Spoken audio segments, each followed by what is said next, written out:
कहते हैं जरायम की दुनिया में अपराधी की मौत उसके साथ साथ चलती है। वो कब गले लगा ले कोई नहीं जानता। कुछ ऐसा ही हश्र हुआ पश्चिमी उत्तर प्रदेश के दुर्दांत अपराधी गैंगस्टर विनय त्यागी का। पिछले 4 दशकों से पश्चिमी यूपी में दहशत का पर्याय बन चुके विनय त्यागी का आखिरकार अपराध की राह पर ही अंत हो गया। विनय त्यागी की मौत की गुत्थी सुलझाने के लिए एसआईटी ने जांच शुरू कर दी है। ये गैंगवॉर थी, साजिश थी, क्या था? इसका सवाल जब मिले तब मिले, लेकिन विनय त्यागी की कहानी का अंत तो शायद उस दिन लिख दिया गया था जब उसने जरायम की दुनिया में अपना पहला कदम रखा था। चलिए आपको बताते हैं कि आखिर विनय त्यागी कौन था और उसका आपराधिक बही खाता कहता क्या है। विनय त्यागी पर 60 से अधिक संगीन अपराधों के मामले दर्ज थे।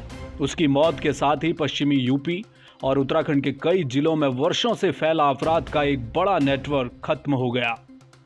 दिल्ली से देहरादून के बीच बीते 4 दशक तक मुजफ्फरनगर के खाईखेड़ी गांव के विनय त्यागी उर्फ टिंकू की दहशत रही। विनय त्यागी पर पढ़ाई के दौरान 1985 में मेरठ के सिविल लाइन थाने में अपहरण का पहला मुकदमा दर्ज हुआ था। आखिरी मुकदमा 1 महीने पहले देहरादून में हुआ।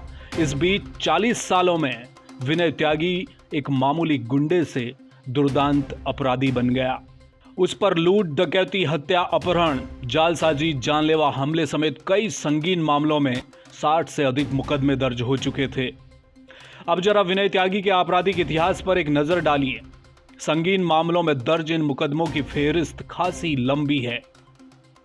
मेरठ से लेकर मुजफ्फरनगर तक और मुजफ्फरनगर से लेकर दिल्ली, सीतापुर, सहारनपुर और हरिद्वार तक, हरिद्वार से लेकर देहरादून तक विनय त्यागी ने कई वारदातों को अंजाम दिया। बताया यह भी जाता है कि उसने 100 से अधिक कांड किए थे, मगर मुकदमों की जद में महज 60% मामले ही आ पाए। इतना ही नहीं, विनय त्यागी के लिए यह भी कहा जाता है कि वो राजनीति और अपराध के बीच की वो कड़ी बन चुका था जिससे वो अपराध की दुनिया में राजनीति की दखल और राजनीति की दुनिया में अपराध की दखल बढ़ाने लगा। उसने एक तरह से अपराध और राजनीति का कॉकटेल तैयार कर लिया था। उस पर कई सफेदपोशों की जमीनों का काला धंधा चलाने के भी आरोप थे। विनय त्यागी कई रसूखदारों से पैसे लेकर चुनाव लड़ाने का भी काम करने लगा था। वो खुद एक बार विधायक का चुनाव भी लड़ चुका था। विनय त्यागी ने खुद अपनी पत्नी निशी त्यागी को 2 बार ब्लॉक प्रमुख बनाया और इस बार 2026 में तीसरी बार बनाने की तैयारी थी। मगर अपराध की दुनिया में विनय त्यागी के कुकर्मों का बही खाता लगभग भर चुका था। यह भी कहा जाता है कि उसे ठिकाने लगाने के लिए अपराध की दुनिया के कई बड़े नाम पहले भी कोशिश कर चुके थे। वो कई अपराधियों की हिट लिस्ट में आ चुका था। लिहाजा एक न एक दिन किसी गैंगवार का होना लगभग तय था। हालिया मामले में गिरफ्तार विनय त्यागी की कोर्ट जाते हुए हत्या कर दी गई। फिलहाल इस मामले की उत्तराखंड पुलिस की एसआईटी जांच कर रही है।